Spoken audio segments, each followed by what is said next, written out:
Boa tarde a todos e a todas.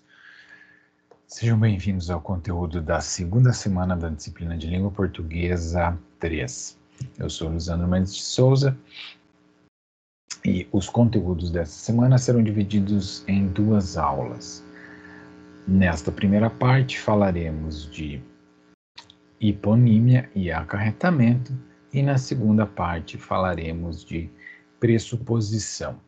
Esse conteúdo trata, de uma maneira geral, do que chamaremos de inferências, a partir da nossa leitura prévia. Inferências, como assim? O que são inferências? Inferências são raciocínios que nós fazemos, ok? Mas eles podem também ser chamados de deduções, conclusões ou algo dessa natureza.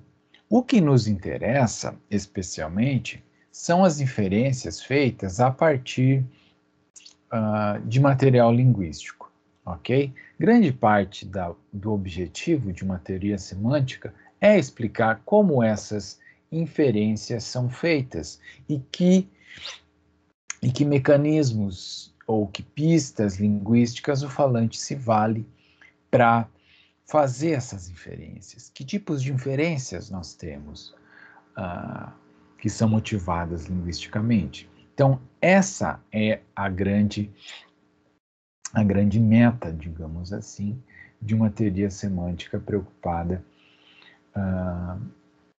com a verdade dos enunciados, que é a perspectiva que vamos perseguir ou vamos adotar por hora, tá? Veja, a gente vai ver que há pelo menos 3 tipos importantes de inferências: os acarretamentos, as pressuposições e as implicaturas conversacionais. Nessa aula falaremos de acarretamentos. Pressuposições é o tema da nossa próxima aula e o tema das implicaturas conversacionais será o tema do nosso quarto módulo, Tá. Bom, verdade. Nossa, eu falei em verdade, né? Como assim? Vocês vão ver que grande parte da discussão que a gente vai fazer nesses 2 primeiros módulos é envolta, né, a partir dessa noção de verdade. Essa perspectiva, tá, que entende que uma das principais funções da linguagem é descrever estados de coisas do mundo, parte do princípio de que uma das nossas capacidades, né, linguísticas, ou faria parte da nossa capacidade semântica, estabelecer relações entre a linguagem e o mundo.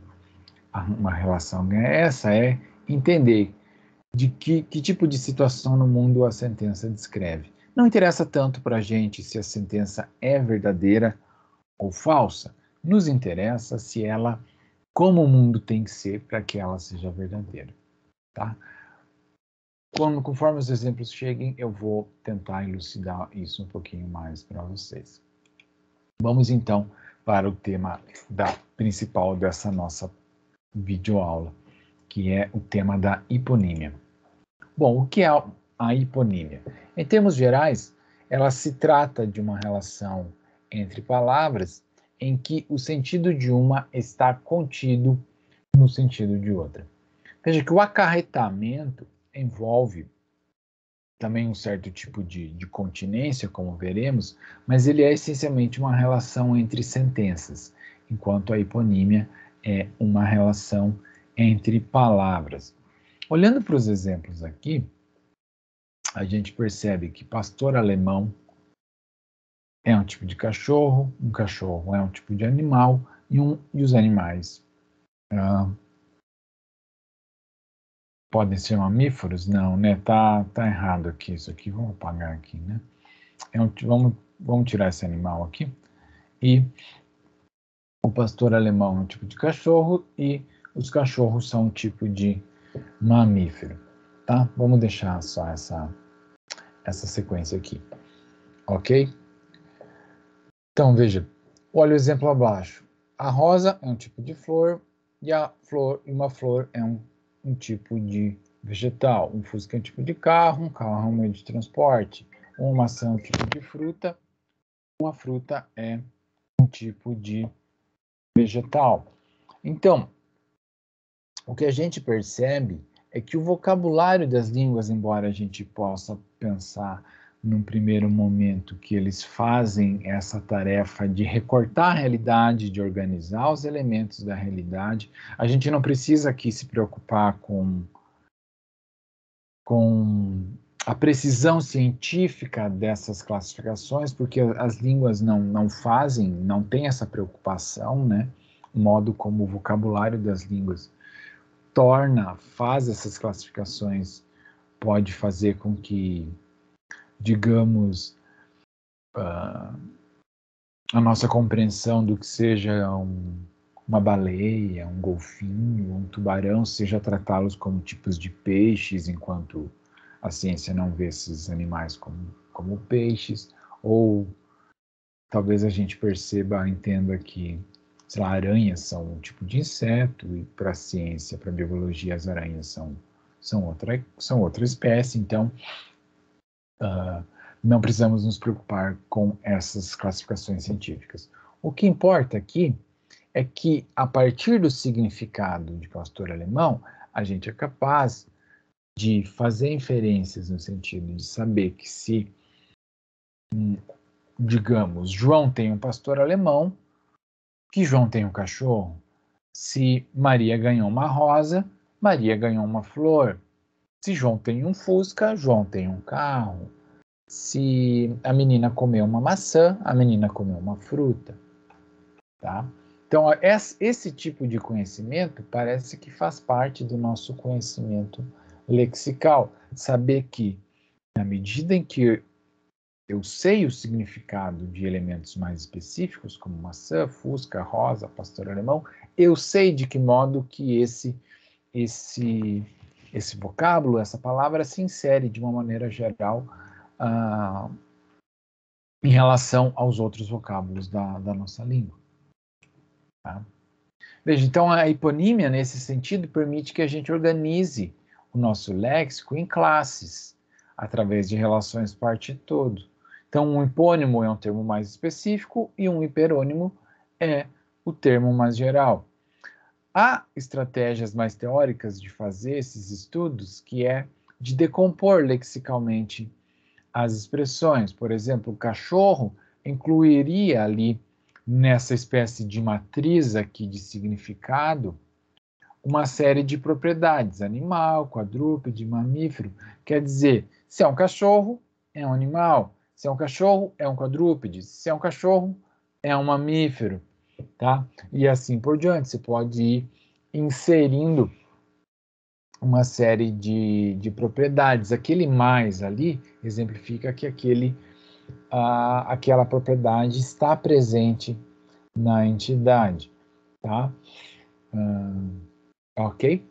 Então veja, isso aqui é muito pouco, né? Muito geral. Você pensa que se você tivesse boi como um outro exemplo, se é um boi, também é um animal, é também quadrúpede, é também mamífero. Então, o que diferencia um cachorro de um boi? Come grama? Cachorros comem grama, né? Ah, rumina? Opa, cães não ruminam, bois ruminam. Então, você pode estabelecer certas, né, que é o que a gente faz em termos de linguagem, para estabelecer certas diferenças, mesmo que essas diferenças sejam algo arbitrárias, ok? Então, o hiperônimo é sempre o termo mais geral e o hipônimo é o termo mais específico. Veja que a hiponímia também permite que a gente estabeleça relações de correferência dentro de textos. Olhe esse exemplo aqui em 26, um exemplo do livrinho de Hilarie Geraldi. Na entrada da garagem havia um Volkswagen sedã estacionado, encostado numa caminhonete. Pela posição do carro, Pedro percebeu que não conseguiria entrar em casa. Pôs então a buzinar furiosamente, esperando que o proprietário do veículo aparecesse. Veja que aqui essa sequência começa do mais específico, né, o Volkswagen. A segunda referência no texto agora fala de um carro, e a terceira, lá na frente, vai falar de um termo mais geral ainda, que é veículo. Vejamos agora a noção, então, de acarretamento. O que ela é, em termos gerais? Tá? Antes da gente olhar para ela, vamos imaginar o seguinte, né? Que tem em mente o seguinte, que a tarefa do semanticista não é exatamente construir dicionários, porque você pode imaginar ali que, tá, olha, na medida em que eu estou estudando o significado das palavras, eu preciso me preocupar com essas definições. Afinal, né, um cão, um pastor alemão é um tipo de cão. Se você fosse dar uma definição de dicionário para o que é um pastor alemão, você colocaria lá, é um tipo de cão, de tamanho assim, assado. Então, o que é uma rosa? É um tipo de flor. O que é um fusca? É um tipo de carro, assim, assado. Então, veja, esses termos mais gerais nos ajudam a oferecer, em termos de um dicionário, significados, de dizer a que se refere aquele termo, tá?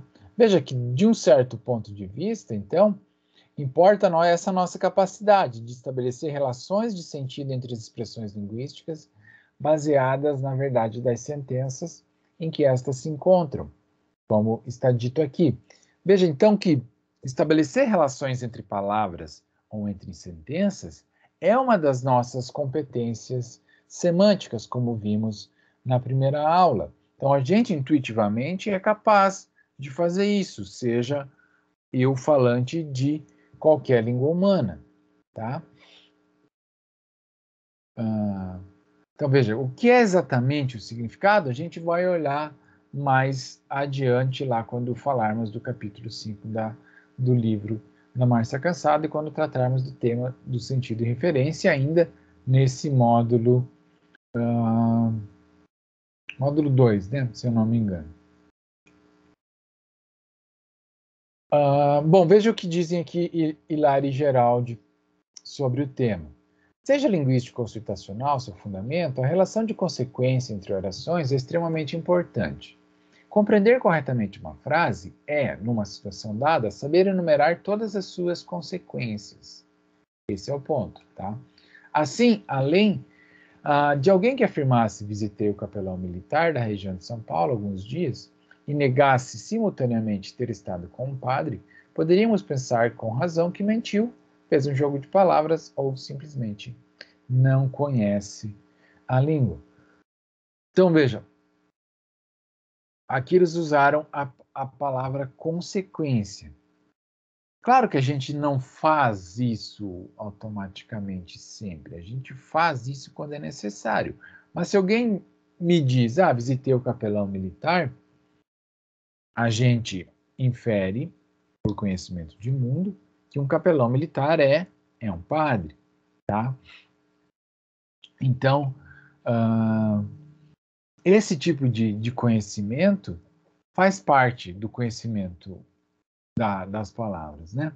Porque daí eu posso dizer, alguém chega e te diz, visitei o capelão, tá? E você pode falar, como está o padre? O padre também, etc e tal, tá? Então, a gente é capaz de estabelecer essas relações que aqui eles chamaram de consequência, que são, de fato, as inferências semânticas. E aqui, nesse caso, é um tipo de acarretamento. Então, o que é o acarretamento? Ele é a relação entre sentenças em que o sentido de uma está contido no sentido da outra. Vejamos o caso aqui em 1A. Isso é uma cadeira e isso é de madeira. Essa sentença, dela a gente pode inferir um B, isto é, uma cadeira de madeira. Ou seja, se é o caso que esse objeto ao qual eu estou me referindo tem essas duas propriedades, ele é uma cadeira e ele é de madeira, eu posso simplesmente inferir que esse objeto é uma cadeira de madeira, ok? Independentemente de ser verdade que eu estou apontando para uma cadeira de madeira, o que importa é que, sendo verdade, eu posso inferir que o falante está se referindo a uma cadeira de madeira. Note que, se eu afirmo isso e tento negar essa conclusão, ou vice-versa, eu tenho uma contradição, que acontece em um C. Isto é uma cadeira de madeira, mas isto não é uma cadeira e é de madeira. Se você quiser adicionar uma negação aqui, mais uma, isto é uma cadeira de madeira, mas isto não é uma cadeira, nem é de madeira. Ok? Também funciona. Veja que eu continuo tendo uma contradição. Agora compara fazendo o oposto, né? Que é colocando, digamos, um A como um elemento aqui para formar o teste da contradição. Isto é uma cadeira e é de madeira, mas isto não é uma cadeira de madeira. Contradição de novo, tá? Então, mais uma vez, isso me mostra que quando eu estou diante de um acarretamento ou de um suposto acarretamento, se eu afirmo a primeira e nego o suposto acarretamento, e isso me gera uma contradição, então eu não tenho dúvida alguma de que eu estou diante de um acarretamento. Agora compara 2A e 2B. João é alto e João é um jogador de basquete, com João é um jogador de basquete alto. Eu posso inferir de 2A a 2B? Não. Ok? Da verdade de 2A, eu não posso inferir a verdade de 2B. Fazendo o teste, temos 2C. João é alto e João é um jogador de basquete, mas João não é um jogador de basquete alto. Opa, eu posso afirmar as duas primeiras, negar a segunda, né? Ou seja, afirmar que ele tem a propriedade de ser alto, afirmar que ele é um jogador de basquete, mas, ao mesmo tempo, eu posso afirmar que ele não tem as duas propriedades simultaneamente, ou seja, mas João não é um jogador de basquete alto, ok? Veja, claro, isso tem explicações aí dentro do que alto significa, perdão, que nos levam a crer que esse adjetivo depende de contexto. Então, o que é alto em termos absolutos é diferente do que é alto para ser um jogador de basquete. Então, enquanto o João pode ser alto em relação às pessoas normais, ele não necessariamente precisa ser alto também em relação aos jogadores de basquete, ou para cumprir essa finalidade de ser um jogador de basquete, ok? Então, vejam, o ponto todo é esse. De 2A não posso inferir 2B e como eu tenho a afirmação da primeira e a negação da segunda, isso não me gera uma contradição. Portanto, não é um acarretamento válido. Se essa inferência existe, tá? É bastante questionável. Eu acho que a maioria de nós não faria essa inferência.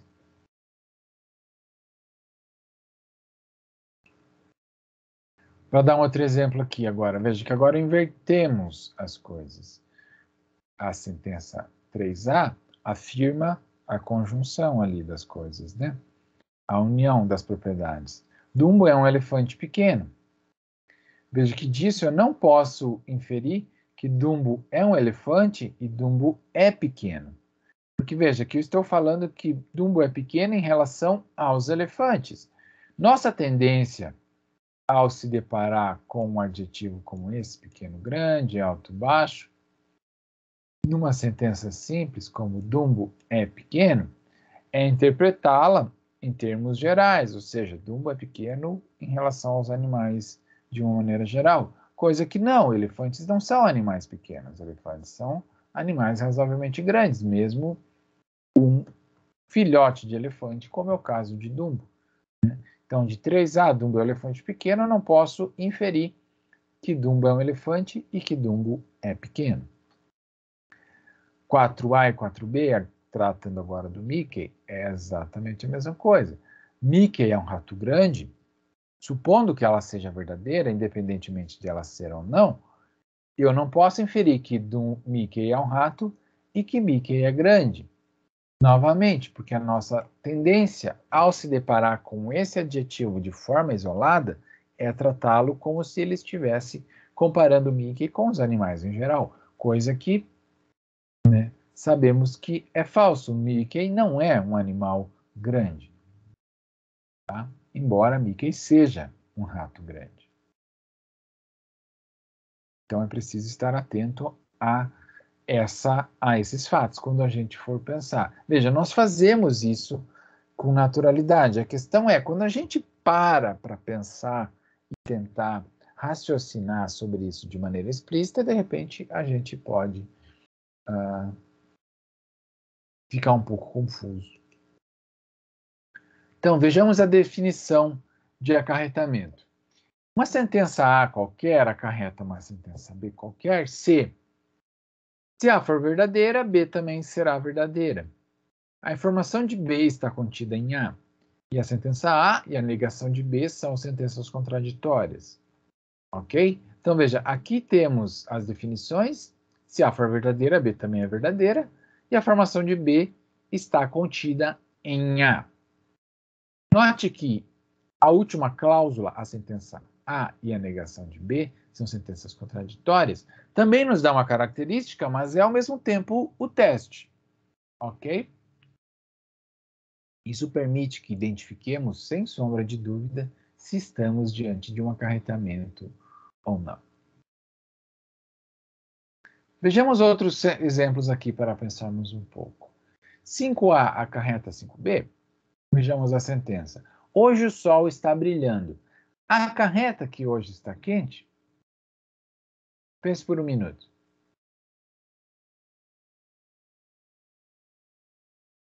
Se você concluiu que não, você está no caminho correto. Veja que intuitivamente você pode pensar, tá, não necessariamente, eu posso ter um dia frio e, né, em que o sol esteja brilhando e não necessariamente esteja quente. Posso fazer o teste? Posso. Como ficaria? Hoje o sol está quente. Não, perdão. Hoje o sol está brilhando, mas hoje não está quente. Opa! É uma afirmação tranquila que pode ser feita sem que ela seja contraditória. Tá? Vejamos 6A e 6B. Jane comeu uma fruta no café da manhã. Acarreta que Jane comeu uma fruta? Se você diz que sim, também a sua intuição está correta. Veja que eu posso fazer o teste da negação. Jane comeu uma fruta no café da manhã, mas Jane não comeu uma fruta, é uma contradição. Logo, estamos diante de um acarretamento com certeza. Agora 7A e 7B. Jane tomou café esta manhã. Acarreta que Jane tomou algo quente esta manhã?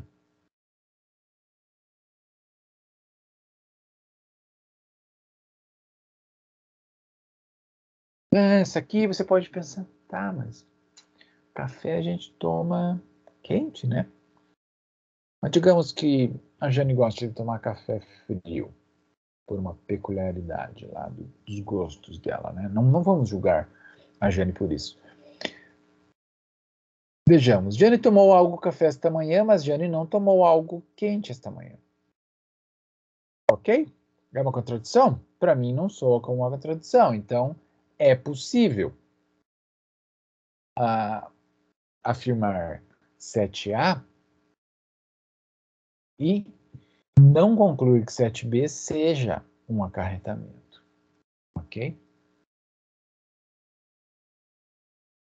Veja que nem todos os acarretamentos precisam estar baseados em relações lexicais, como temos no slide anterior. Né? Aqui também está, você poderia supor que sol brilhar acarretasse quente, coisa que a gente viu que não acontece, né? Veja que uma fruta no café da manhã, uma fruta, é uma relação estrutural apenas, tá? Aqui a relação entre café e algo quente, aí podemos supor que seja uma relação lexical, tá? Que a gente viu que não se segue também. O que temos aqui em 8 são acarretamentos simplesmente baseados nas relações estruturais, não necessariamente lexicais. Veja que em 8A, Brutus assassinou César com uma faca violentamente. Se é verdade, 8A, eu posso inferir 8B. Brutus assassinou César com uma faca. De Brutus assassinou César com uma faca, eu posso inferir 8C. Brutus assassinou César. Sendo verdade que Brutus assassinou César, eu posso inferir 8D. Brutus assassinou alguém. De Brutus assassinou alguém, ou de Brutus assassinou César, melhor, eu posso inferir que alguém assassinou César. E de alguém assassinou César, ou de Brutus assassinou César, ou de Brutus assassinou César com uma faca, eu posso inferir que César está morto. Veja que se eu digo Brutus assassinou César, mas César não está morto, contradição, tá? A gente vai olhar para contradições mais adiante com mais cuidado, mas por hora, o que é uma sentença contraditória, se você está se perguntando? É uma sentença que nunca pode ser verdadeira. Ou seja, jamais eu consigo imaginar um mundo em que Brutus assassinou César e, ao mesmo tempo, César não esteja morto. Ok? Mas aquelas histórias de que o fulano vai lá, mata ele, dele se finge de morto. Bom, aí então ele não morreu, certo? Então Brutus não assassinou César, tá? Tenho em mente isso. Para dar mais um exemplo aqui, em 9. 9C e 9D só que acarretam mutuamente. Veja que de 9, João quebrou o vaso com a bola, acarreta que o vaso quebrou. Acho que ok. A bola quebrou o vaso, ok. O vaso foi quebrado com a bola, ok. O vaso foi quebrado pelo João? Ah, você pode pensar assim. Talvez, né? E quando a gente está numa ativa e numa passiva, como o caso aqui, né? A comparação que pede que façamos entre 9 e C. A bola quebrou o vaso. O vaso foi quebrado pela bola. Casos assim, a gente tende a dizer sim, né? Parece que elas se acarretam mutuamente. Aí estaremos diante de sinônimos, como veremos. Porque a intuição é que 9C e 9D dizem a mesma coisa, são um retrato de uma mesma situação lá no mundo, e esse retrato é feito de maneira, embora linguisticamente diferente, fala a mesma coisa sobre aquela situação lá no mundo. Eu tenho uma bola, eu tenho um vaso, e a bola desencadeou a quebra do vaso de alguma maneira. Ok? Veja que é uma relação baseada estritamente na verdade. Se é o caso que A, B ou C, ou outras proposições, são inescapavelmente verdadeiras. Tá? Não tem como a bola quebrou para o vaso ser verdadeira sem que o vaso foi quebrado pela bola seja também verdadeiro. Tá? Não tem saída. E se o vaso foi quebrado pela bola, eu posso inferir, ou seja, essa sentença acarreta que a bola quebrou o vaso.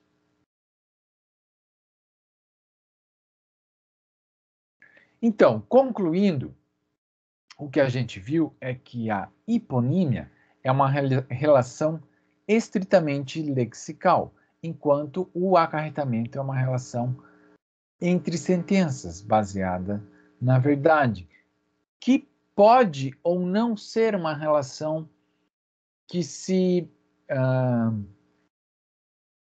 seja parasitária, digamos assim, da hiponímia.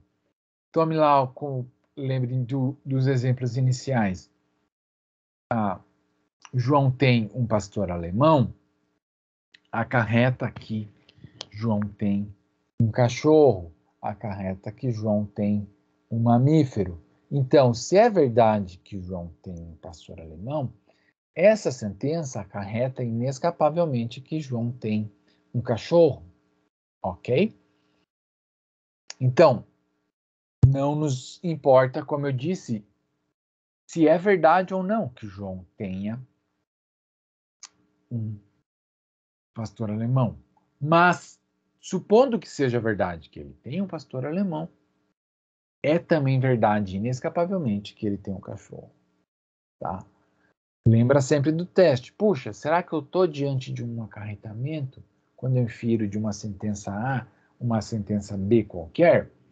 Opa, faz o teste da contradição. Maria ganhou uma rosa, acarreta que Maria ganhou uma flor? Acarreta, intuitivamente acarreta. Se é verdade que Maria ganhou uma flor, também é verdade que perdão, se é verdade que Maria ganhou uma rosa, eu tenho o acarretamento necessariamente que Maria ganhou uma flor. Fazendo o teste, Maria ganhou uma flor, mas Maria ganhou uma rosa, mas Maria não ganhou uma flor. Contradição? Ok?